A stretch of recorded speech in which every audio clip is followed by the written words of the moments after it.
नमस्कार। एक और टॉपिक बिहार पुलिस के लिए। देखिए, मैं उन्हीं टॉपिक को कवर करा रहा हूं दोस्तों जहां से प्रश्न आ रहा है। जो क्वेश्चंस आ रहे हैं बाहर, उसको जब मैं देख रहा हूं तो देख रहा हूं कि भैया फला टॉपिक बहुत जरूरी है आप लोगों के लिए।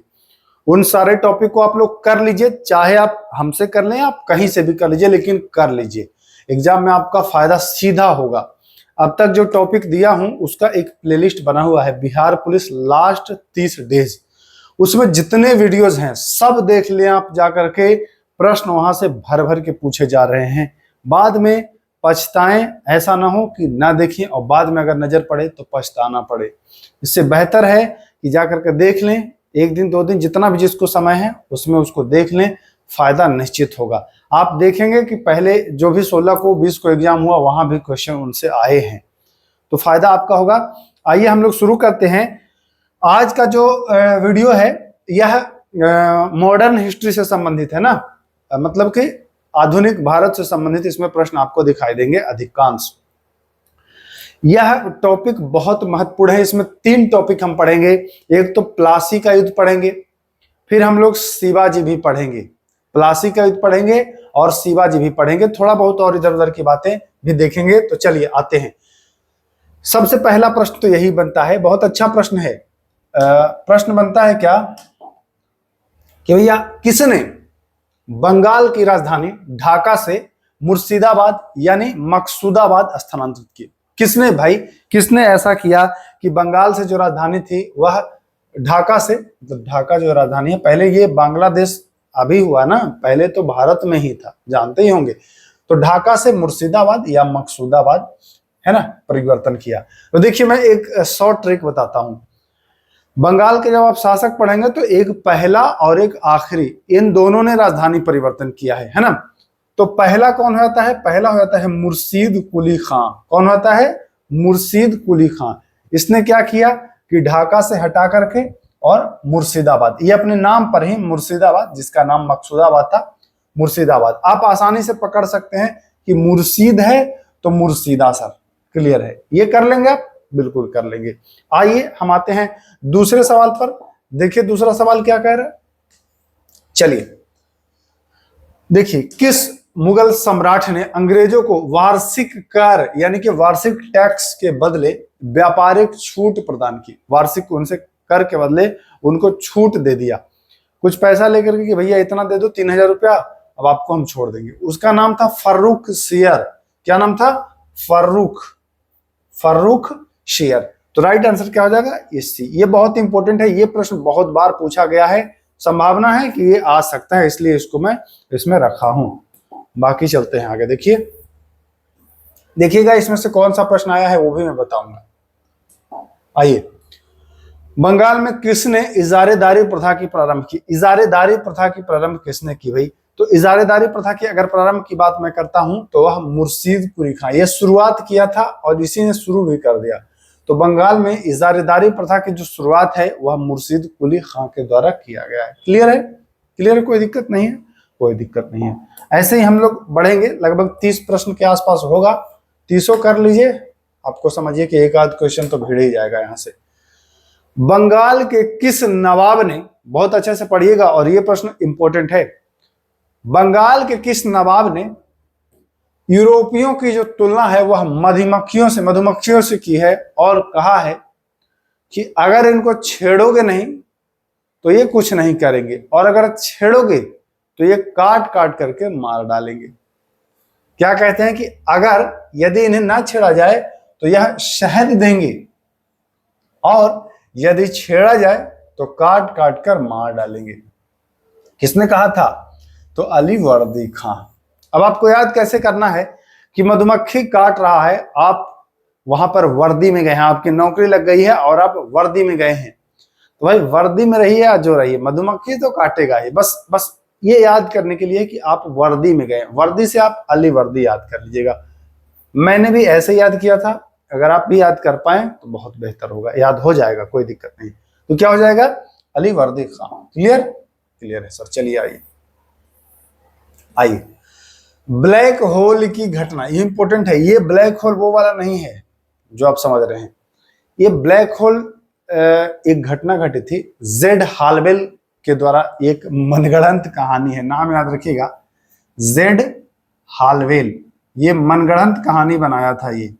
ये कहा था कि एक छोटा से रूम में 146 लोगों को बंद कर दिया था और जिसमें 23 लोग बचे थे, 123 मर गए थे। और 10x12 का रूम में 146 लोग को कैसे बंद कर सकता है भाई कोई, बताइए। यह सिराजुद्दौला के समय की घटना है। सिराजुद्दौला के बारे में कहा गया है और ये घटना कब की है जरा याद रखिए, प्लासी के युद्ध से 1 साल 3 दिन पहले। प्लासी का युद्ध कब हुआ था आप जानते हैं, ये प्रश्न इंपॉर्टेंट है, पूछता है 23 जून 1757 को, यही हुआ है ना प्लासी का। इससे 1 साल 3 महीना पहले, यानी कि 1 साल 3 दिन, सॉरी 3 दिन भाई, 20 जून होता है, 20 जून 1756, 1 साल 3 दिन पहले ये हुआ था ब्लैक होल की घटना। क्लियर है, तो ये याद रखिएगा। इंपॉर्टेंट डेट ये भी है, प्लासी का युद्ध भाई रट लो, 23 जून 1757। मैं बार बार कह रहा हूं, रट लो, फायदा होगा। और ये black hole tragedy, black hole की घटना, तो ये भी आप जान गए। जेड हालवेल भी याद रखिए, सिराजुद्दौला भी याद रखिए। क्लियर है। आइए, किसने कलकत्ता का नाम अलीनगर रखा था? यही सिराजुद्दौला नहीं, सिराजुद्दौला नहीं, बहुत अच्छा ही शासक था उस समय सिराजुद्दौला, लेकिन षड्यंत्र के कारण बेचारा मारा जाता है ना, तो सिराजुद्दौला नहीं, ऐसा उसका नाम परिवर्तन किया था। चलते हैं आगे। चलिए, प्लासी का युद्ध कब हुआ था? अभी बताया हूं 23 जून 1757, तो मुझे उम्मीद है ये आप कर लोगे, आसानी से कर लोगे। ये 20 तारीख को कौन सी घटना घटी थी? तो ब्लैक होल की घटना, बताए ना, ब्लैक होल। नाम क्या था भैया? Z Holwell. ये झूठी ख्याति पाने के लिए ये एक मनगढ़ंत कहानी बनाया था। ऐसा मानना है किसका? भारतीय इतिहासकारों का, कि ऐसा संभव नहीं है। मेरा मानना नहीं है भाई, ये भारतीय इतिहासकारों ने ऐसा लिखा है, तो वही मैं बता रहा हूं। चलिए आते हैं, देखिए ये प्रश्न से मिलता जुलता प्रश्न आया था, बेड़िया आया था खाली, लेकिन आंसर परिवर्तन था। कैसे? वो भी प्रश्न मैं रखा हूं, परेशान मत होइए। किस युद्ध के पश्चात बंगाल में अंग्रेजी साम्राज्य की नींव डाली गई? अगर सीधा ये प्रश्न पूछता है, इसी से मिलता जुलता पूछा था, अगर आपने 16 जुलाई का पेपर देखा है तो देखा होगा, किस युद्ध के पश्चात बंगाल में अंग्रेजी साम्राज्य की नींव डाली गई, सीधा सा पूछता है कि भैया नींव डाली गई, तो आपको क्या बता देना है? तब तो आपको बता देना है कि प्लासी का युद्ध, सीधी सी बात। लेकिन प्लासी का युद्ध जानते हैं क्या था? एक षड्यंत्र का परिणाम था। इसमें अंग्रेजों की शक्ति जो थी वो प्रदर्शित नहीं हुई थी। अब किसी को आप षड्यंत्र से मारते हैं तो उसमें आपकी शक्ति थोड़ी है, वो तो आप छल से मारे हैं, आप में तो औकात नहीं थी, आपने तो छल से किया है। तो नींव तो डाल दिया गया किस युद्ध से? प्लासी के युद्ध से। लेकिन अगर पूछता है कि वास्तविक रूप से जो बेड़ी डालने वाला शासन कहा गया था ना, यही ऑप्शन आया था ना, कि किस युद्ध के पश्चात यूरोपीय या अंग्रेजों ने बेड़ी डालने वाला शासन किया था, किस युद्ध के पश्चात? तो ये तो बस षड्यंत्र से जीता था। जो असली जीत हुई थी वो बक्सर के युद्ध से हुई थी, और उसी युद्ध से ये प्रावधान हुआ था। तो बेड़ी डालने वाला जो आंसर था वो बक्सर युद्ध था, हालांकि इसका आंसर प्लासी होगा। क्लियर है, वो भी मैं लाऊंगा। बेड़ी जड़ दिया था, बेड़ी जड़ने वाला था, बेड़ी जड़ने वाला, बेड़ी जड़ने वाला मतलब कि इतना पाबंद आपको कर दिया जाएगा ना, ये होगा। देखिएगा, किसने अपनी राजधानी मुर्शिदाबाद से मुंगेर स्थानांतरित की? मैं बोला था ना, एक तो शुरू वाला और एक लास्ट वाला। तो शुरू में कौन था? मुर्शीद कुली खां, और लास्ट में कौन था? मीर कासिम। हालांकि कासिम के बाद फिर जाफर आता है, बाकी सीक्वेंस में पहले जाफर आता है, फिर कासिम आता है, फिर जाफर आ जाता है, लेकिन आपको कासिम याद रखना है।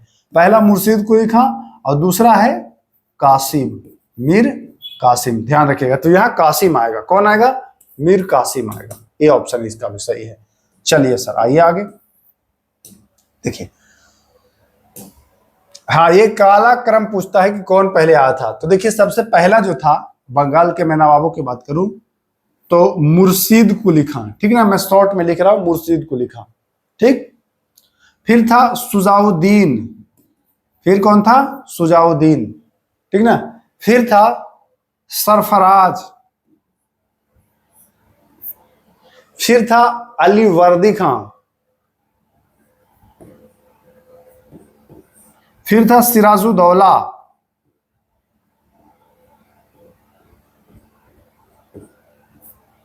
सिराजुद्दौला, ठीक ना, इसको हटाएं। फिर था जाफर, मीर जाफर पूरा नाम है। फिर था कासिम, देखिए ये आखिरी वाला कहां गया, अच्छा पिछले में था कासिम, कोई बात नहीं, फिर था कासिम। फिर ये फिर आ गया था बाद में, ये बाद में फिर आता था है जाफर, ये रूप बदल के आ गया है ना फिर बाद में, देखिएगा। तो राजधानी परिवर्तन किसने किया है भाई, देखिए जरा, राजधानी परिवर्तन मुर्शीद कुली खां किया था और ये वाला किया था, दोनों किया था, ये दोनों इंपॉर्टेंट है। अलीवर्दी खान ने क्या कहा था, मधुमक्खी वाला तुलना किया था ना। सिराजुद्दौला के समय क्या हुआ था, तो सिराजुद्दौला के समय क्या हुआ था, 57 वाला प्लासी का युद्ध हुआ था, ये प्लासी का युद्ध इसी के समय। और जेड हालवेल वाली भी घटना, ये जाफर ने इसको ही क्या दिया था भैया, धोखा दिया था, धोखेबाज था ये सारी बातें आपको ध्यान रखना है। फिलहाल इस शासकों का सही क्रम क्या हो जाएगा, तो बी मुर्शीद कुली खां, फिर हो जाएगा ए, फिर हो जाएगा सरफराज सी, और आखिरी में तो डी आएगा, बी ए सी डी, ये राइट आंसर हो जाएगा। ठीक, मुर्शीद कुली, सुजाउद्दीन, सरफराज, अलीवर्दी, जुदौला, जाफर, कासिम, फिर जाफर आता है आखिरी में। और चलें आगे, आइए भाई, बक्सर का ये डेट इंपॉर्टेंट है भाई, देखिए 1764 सभी याद रखते हैं, लेकिन डेट पूछेगा, एकदम पक्का पूछेगा, याद रखिएगा, 22 अक्टूबर 1764। इसी को बेड़ी जड़ने वाला युद्ध कहा गया था, बेड़ी जड़ने वाला युद्ध कहा गया था। तो बक्सर का युद्ध ध्यान रखिएगा, इंपॉर्टेंट है। नेतृत्व किसने किया था, बक्सर का नेतृत्व Robert Clive, Watson, Hector Munro या कोई नहीं। तो देखिए बक्सर का युद्ध का नेतृत्व करता जो था वह हेक्टर मुनरो था। कौन था, हेक्टर मुनरो था, याद रखिएगा, हेक्टर मुनरो। कंफ्यूजन ना हो इसलिए मैं कुछ बता दूं, ये बक्सर और यहां टर दिख गया आपको, दिख गया होगा, देखिए बक में आया सर और हेक में आया टर, तो सर को टर से अगर रिलेट करोगे तो आप याद रखोगे लंबे समय तक। क्लियर है। देखिए मैं कोशिश करता हूं कि आपको मतलब कम मेहनत में ज्यादा याद हो, हमारा हमेशा यही कोशिश रहता है। आप मेरे भाई हो, मित्र हो, तो हम आपके हित के लिए जितना संभव हो सकता है कोशिश करते हैं दोस्तों अपने तरफ से, कि भाई कैसे आपको याद रह जाए। जैसे ही मुझे कुछ आता है ख्याल, हम सोचते हैं चलो ये बताएंगे अपने भाइयों को, क्योंकि फायदा हो आपका, है ना। आइए देखिए, ये प्रश्न था, यही प्रश्न था, बस इसमें बेड़ी जड़ने वाला खाली बताया गया था। इसमें कौन सा युद्ध अंग्रेज की अनुशासित आधुनिक फौज की विजय थी। देखिए 57 वाला तो क्या था भाई, 57 वाला तो सर षड्यंत्र बताए थे कि सिराजुद्दौला के विरुद्ध जाफर ने षड्यंत्र किया था। इसमें षड्यंत्र नहीं हुआ था, इसमें हेक्टर मुनरो जो था वो जीता था भैया बक्सर का युद्ध, ध्यान रखिएगा, बक्सर का युद्ध जीता गया था, इंपॉर्टेंट पॉइंट है। ये षड्यंत्र का परिणाम नहीं था, बेड़ी जड़ने वाला इसे कहते हैं। बंगाल में द्वैत शासन कब लगा, तो 1765 में लगा। द्वैत शासन कब लगा भाई, तो 1765 में लगा। ए ऑप्शन इसका सही हो जाएगा। आइए चलिए, बंगाल में द्वैत शासन समाप्त किसने किया, समाप्त करने वाला जो था वह वारेन हेस्टिंग्स था। कौन था, वारेन हेस्टिंग्स ने समाप्त किया था, ध्यान रखिएगा। वारेन हेस्टिंग आया था 1765 में, समाप्त किया था वारेन हेस्टिंग ने। ये पॉइंट इंपॉर्टेंट है, ध्यान रखोगे आप।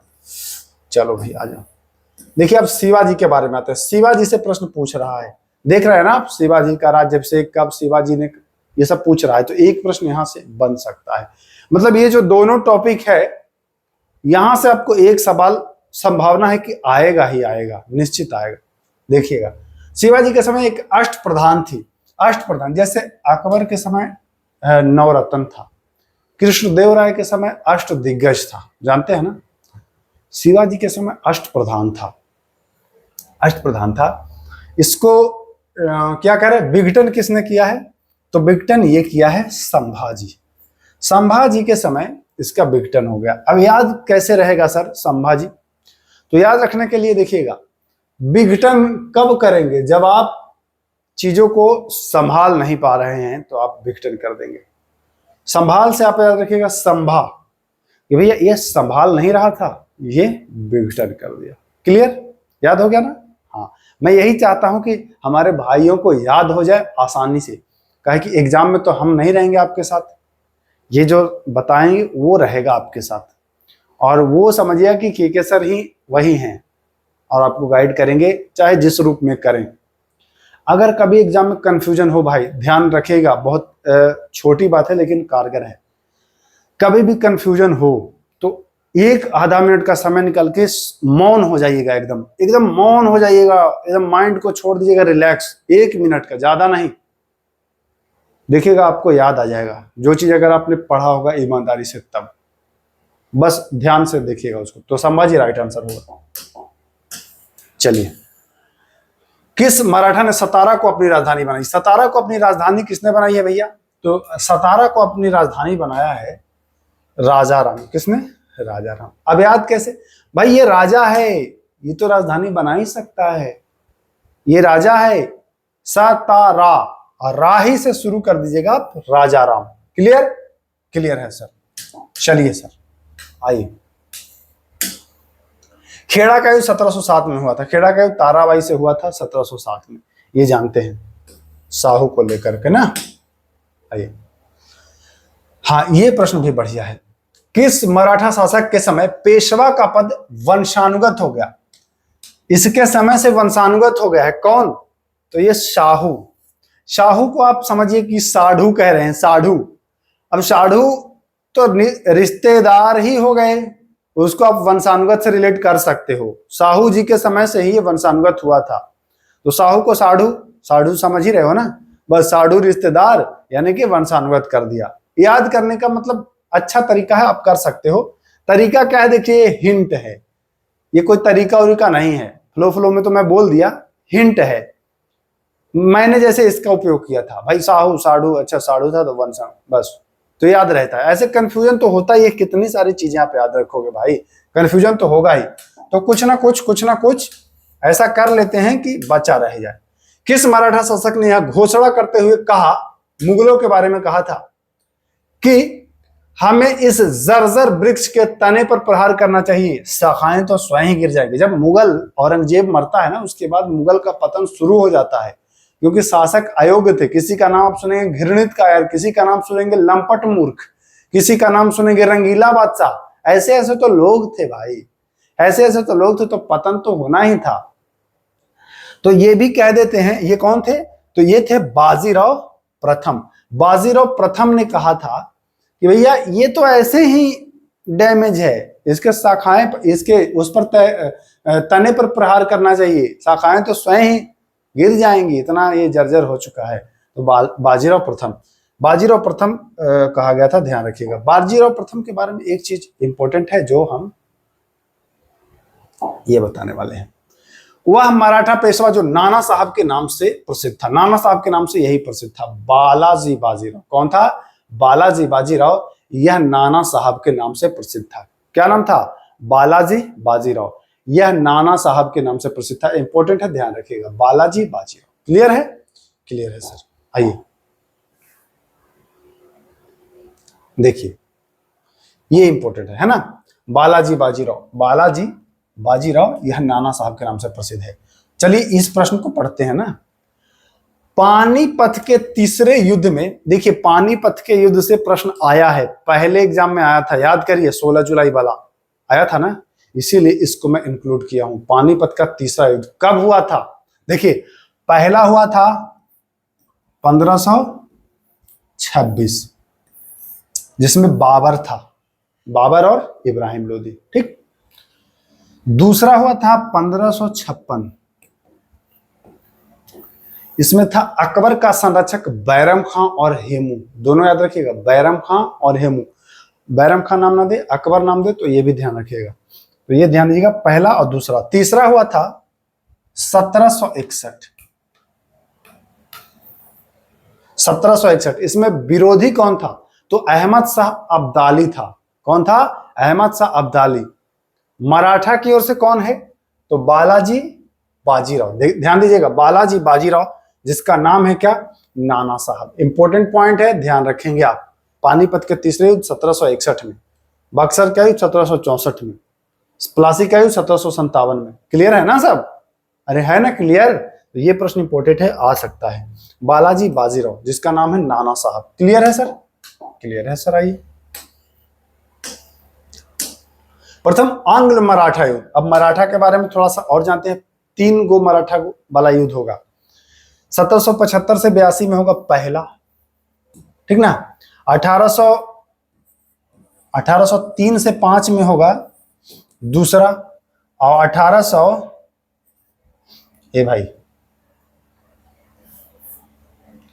1817 से 1818 में होगा तीसरा। तो पहला पूछ रहा है तो 75 से 82। ये 82 में होगा एक संधि, सलवाई की संधि, उससे समाप्त होगा ये। ध्यान दीजिएगा, देखिए आ गया ना, सलवाई की संधि 1782, डी ऑप्शन। इसी से प्रथम आंग्ल मराठा युद्ध समाप्त हुआ था, ये ध्यान रखिएगा, ये समाप्त हुआ था इसी से ना। आइए दूसरा मैं बता दिया था 3 से 5, बताया था ना दूसरा 3 से 5। यहां रुकने की आवश्यकता नहीं है, कम समय लो और चीजें ज्यादा उपलब्ध करो। तीसरा भी मैं बता दिया था 1718 में। पहले ध्यान दीजिए, तीनों में लिखता हूं। 1775 से 82 पहला, 82 में सालवाई की संधि हुई और ये फिनिश। दूसरा 1800 है, 1803 से 1805। तीसरा 1817 से 18 है, यही है ना राइट आंसर, यही है सर राइट आंसर। चलिए, शिवाजी के सामर्थ्य गुरु कौन थे? सामर्थ्य गुरु पूछे बाबू तो बताएंगे कि शिवाजी के सामर्थ्य गुरु जो थे वह थे रामदास। शिवाजी के आध्यात्मिक गुरु कौन थे? रामदास थे, ठीक ना। आध्यात्मिक गुरु सामर्थ्य गुरु रामदास थे, याद रखेंगे आप। आगे आइए, शिवाजी के किस गुरु ने अपनी पुस्तक दास बोध में कर्म दर्शन का उपदेश दिया? देखिए दास तो रामदास, सीधा आंसर, कुछ करना नहीं है। दास का मतलब दास, ये बढ़िया प्रश्न है, इंपॉर्टेंट है। दास बोध में कर्म दर्शन का सिद्धांत दिया है, ये रामदास जी ने दिया है, ध्यान रखेंगे आप लोग। देखिए एक और गुरु है इनके, संरक्षक हैं, बहुत इंपॉर्टेंट है, ये प्रश्न पूछता है और पूछा भी है। शिवाजी के संरक्षक कौन थे? तो शिवाजी के जो संरक्षक थे ना वह थे दादाजी कोंडदेव। इनका नाम ही था दादाजी कोंडदेव, है ना। ये दादा मत समझ लीजिएगा, दादाजी कोंडदेव, ये इनके संरक्षक थे। तो ये प्रश्न भी इंपॉर्टेंट है। आध्यात्मिक गुरु ये थे, है ना, ध्यान रखिएगा। एक पूछता है अभंग नामक अभंग संस्था किसने चलाया था? अभंग पत्रिका या संस्था जो भी हो, अभंग पूछता है किसने चलाया था? कमेंट करिए, ये प्रश्न बहुत इंपॉर्टेंट है, मैं बता रहा हूं अभंग के बारे में। अभंग किसने चलाया था? चलिए आइए, शिवाजी ने सूरत की प्रथम लूट कब की थी? पत्रिका नहीं था, अभंग पत्रिका नहीं था। शिवाजी ने सूरत की लूट कब की थी? तो 1764 में 8 जनवरी को ये प्रथम लूट इन्होंने किया था, ध्यान रखिएगा। आइए एक और सवाल है, ये प्रश्न बहुत इंपॉर्टेंट है और ये तो अक्सर बच्चे फंसते हैं इसमें, और ये बहुत इंपॉर्टेंट है, इसमें बच्चे फंसते हैं, ध्यान रखिएगा, इसमें फंसना नहीं है। पढ़िए इसको, क्या है इसमें। शिवाजी को जब कैद किया गया था उससे संबंधित है। शिवाजी को 1666 में बंदी बनाकर जयपुर महल में रखा गया था। कहां रखा गया था?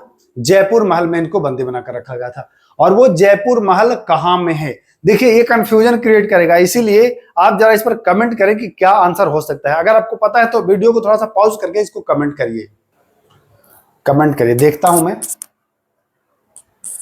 तो मैं ये मान रहा हूं कि आप लोगों ने गलत कमेंट कर दिया है। अब जयपुर जो देखेगा वो क्या मारेगा? राजस्थान ही तो मारेगा, लेकिन नहीं भैया, आगरा में था ये जयपुर महल, ध्यान दीजिएगा, इसीलिए इसको मैं छोड़ा हूं। आगरा में था ये, आगरा में था, ध्यान रखिएगा, इंपॉर्टेंट है पॉइंट, फंस ना जाओ भाई।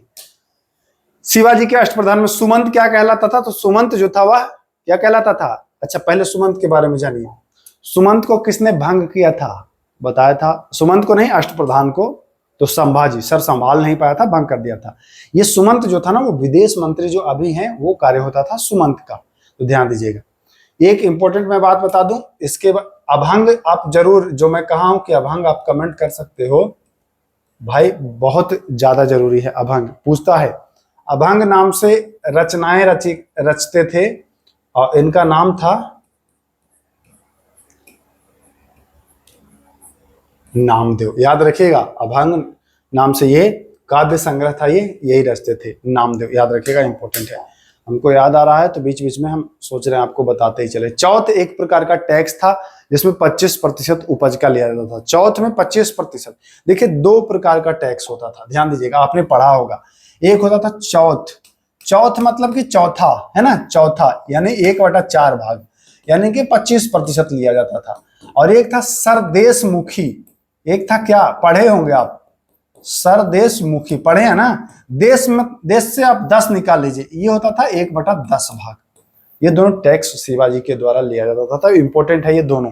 सरदेशमुखी में 10% और बस 33 प्रश्न, 33 प्रश्न थे। मैं उम्मीद करता हूं कि 33 के 33 आपको याद हो गया होगा। नहीं याद हुआ है तो एक बार फिर से इसको फटाफट रिवीजन कर लीजिए। बहुत इंपॉर्टेंट टॉपिक है ये, 1 नंबर निश्चित आएगा इस वीडियो से। फिर मिलेंगे, नमस्कार। और हाँ, अगर और कोई टॉपिक चाह रहे हैं कि कराएं तो कमेंट करना फटाफट, समय कम है। मैं तो करा ही रहा हूं, अगर आपको लगता है कि ये भी तो करें कमेंट आप, मैं उस पर वीडियो उपलब्ध कराऊंगा। नमस्कार।